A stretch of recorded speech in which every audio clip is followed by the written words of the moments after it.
Hi, I'm theciaellis, and welcome to this Grandma's Life podcast.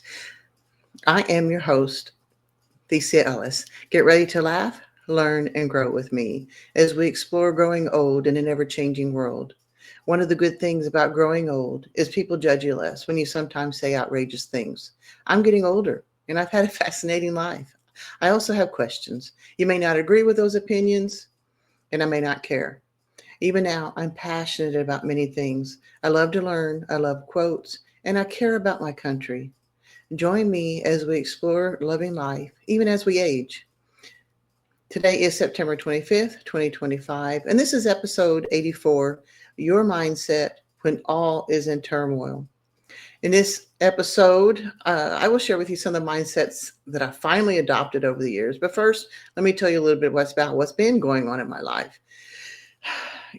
Lots of good and lots of bad, I have to admit. One of the good things, though, is I've had some wonderful occasional dinners and lunches with friends. I've got some beautiful lady friends, like the one I have gone on some trips with recently, and some other friends that whenever they have some time, we just get together either after church or at some time or another.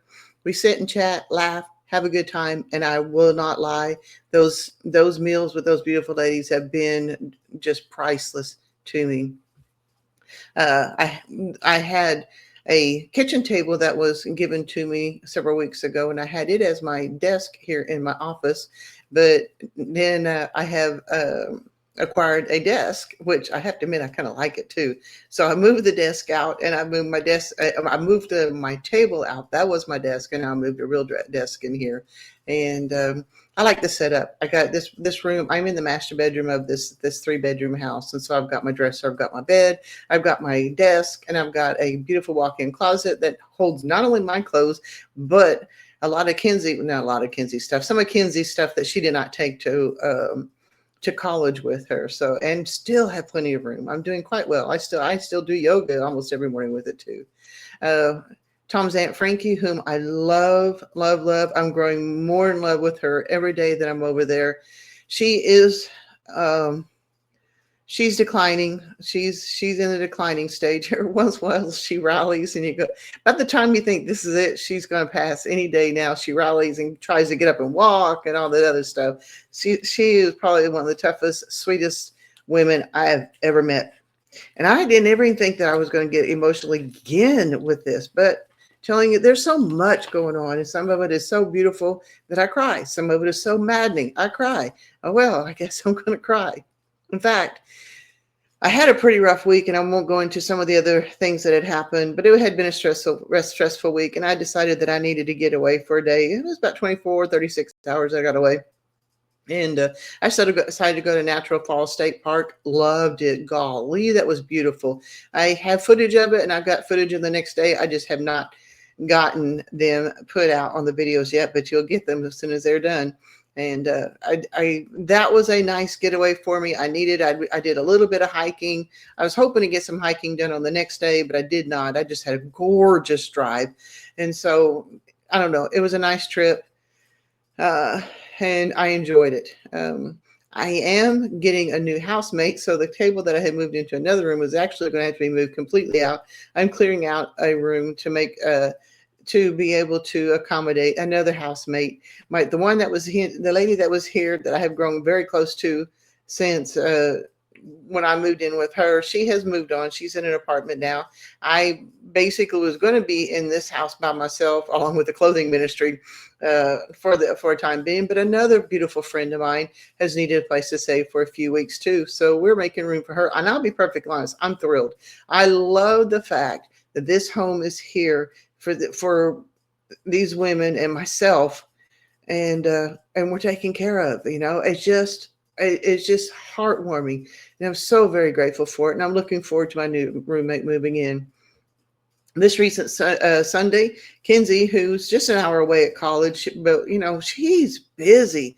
Oh my goodness, she's got a full schedule with school itself, the classes, and she's being a cheerleader, and she has a job, and she has time for homework. She does her homework and does all that stuff. So I'm not gonna call her. I'm not gonna make her I'm not going to bug her because I don't know what her schedule is.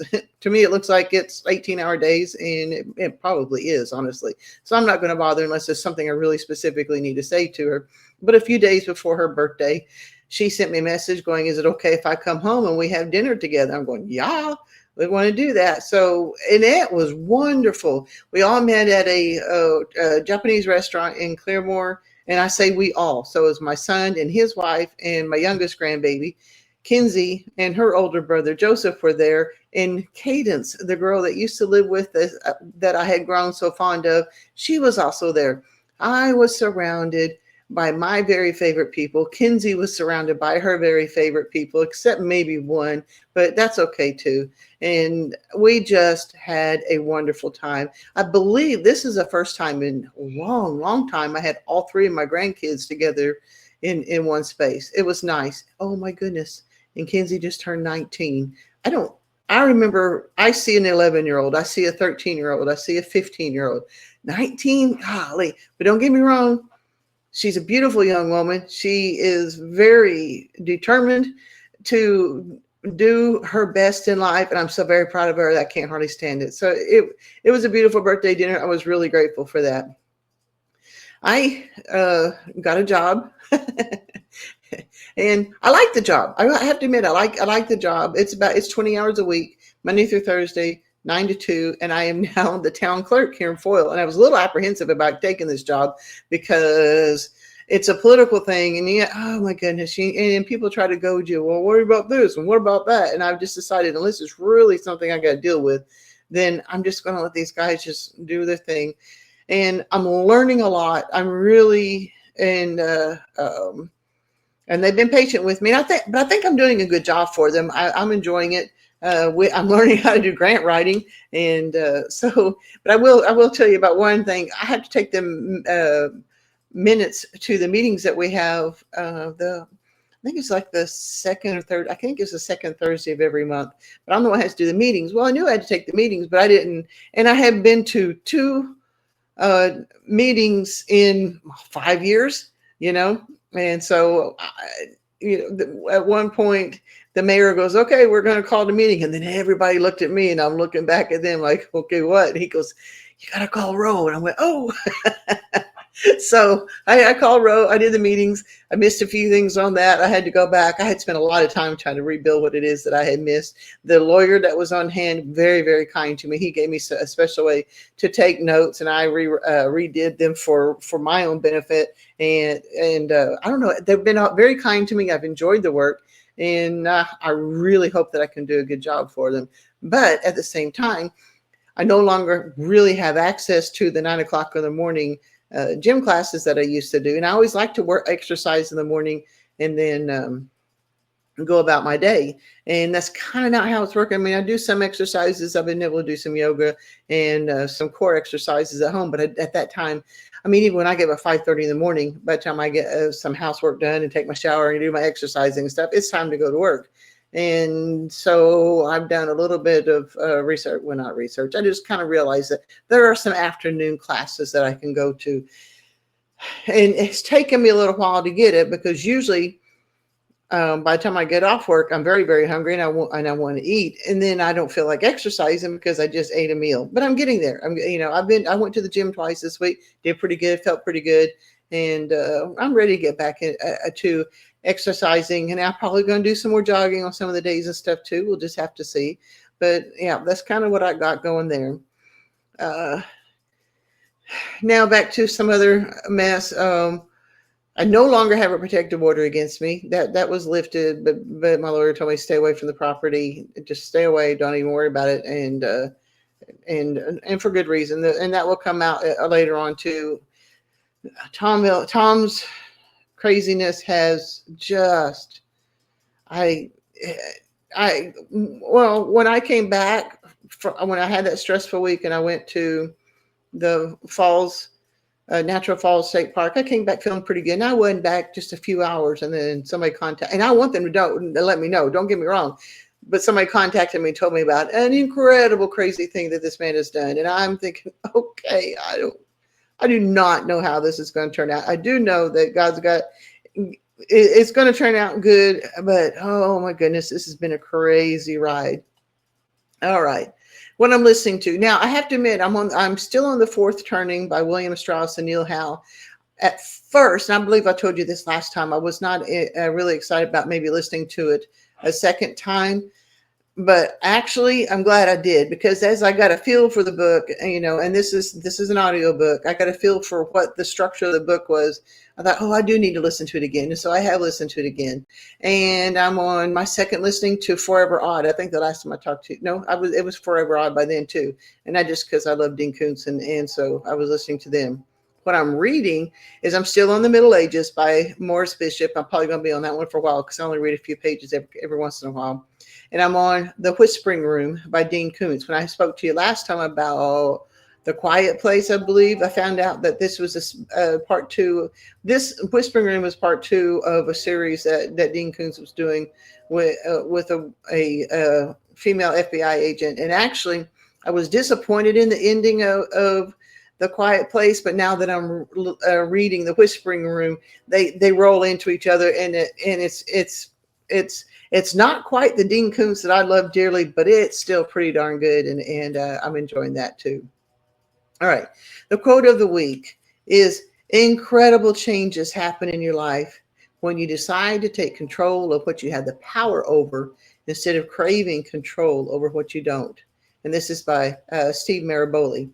I have to admit, I had never heard of Steve Maraboli, but when I started doing the research for him, I'm kind of curious and don't understand why not, because I've been collecting quotes for 40 years, 45 years, something like that. I don't know. So he was born April 18, 1975 in Port Washington, New York. He struggled in school and maybe even had a learning disability, but he joined the Air Force after graduating high school and earned honors in it, and moved on to create an incredible life for himself. He's authored many books, and in 2016, Inc. magazine dubbed him the most quoted man alive. So apparently he's done pretty good for himself, and I'm glad for that. And I did enjoy this quote, because I'm going to say it again before we get into the bulk of the meat of what our podcast today. Incredible change happens in your life when you decide to take control over what you have the power over instead of craving control over what you don't. All right, we're now to the main subject: your mindset when all is in turmoil. And I think on a personal level, this thing with my husband has been this has been a difficult thing for me in a whole bunch of different levels, because for so many years the man had he didn't want control. He didn't want to do it. He didn't want to deal with the bills. He didn't want to deal with anything. All he did was go to work and come home, and I was in charge of everything. And then all of a sudden, not only I lost my home, I lost my farm, I lost almost basically everything that I've been working for the last 13 years, and I was no longer in control at all. I could not even return back to my own home to get my personal stuff. And a lot of my personal stuff is still over there. And well, maybe, I'm hoping so. And it's been since February 13th. I hope there's some of my stuff left, but I do know also that the living conditions over there have deteriorated to the point that there may not be anything that I can salvage of my own. And I will find out. It's going to be a little bit longer. I've got to wait a little bit longer.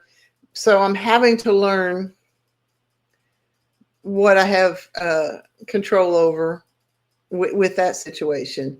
And of course, we've all been talking about Charlie Kirk's death and all that incredible fallout. I mean, both good and bad. I mean, okay, the fallout has been bad, and the other ends of that has been particularly good. Okay, my heart hurts, particularly for his wife and her two babies, and my heart hurts that Charlie Kirk had done so much in this life. I know he's in a better place. I know he is.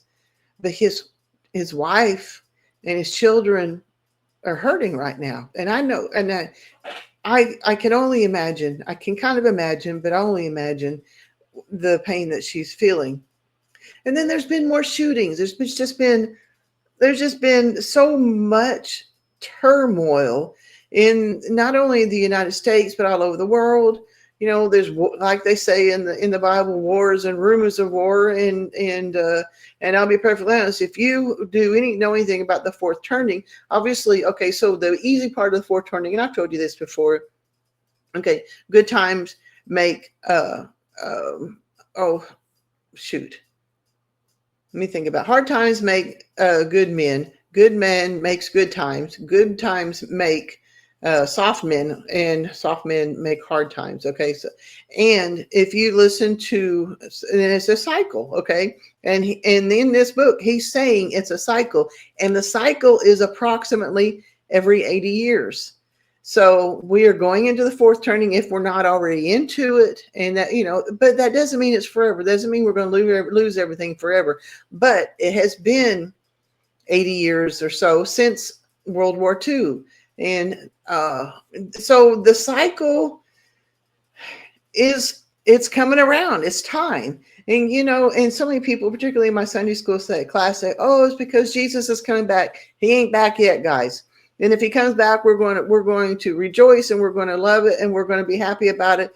But at the same time, I have another friend. She goes, if Jesus comes back and we have the resurrection, I mean, if we have that, all the people that we've been praying about and praying, that hoping that they get saved or not saved, then it's just going to be too late for them at that time. So yes, as much as we want Jesus to come back and all that entails with that, we also need to remember that we have a responsibility here on earth to help encourage all these other people to turn to Jesus, because if Jesus comes back now, think of all the people that we have not taken care of in that thing. Okay. But at the same time, on that one, you know, we can talk about how terrible it was for Charlie Kirk's death, but you think about how many people showed up to his memorial service. If you think about how many preachers talked at his memorial service, and they gave the numbers. I was listening to the numbers. There was lots. And how many people heard the gospel of Jesus because of Charlie Kirk's death, not only at the memorial, but all the things that he talked about during his life.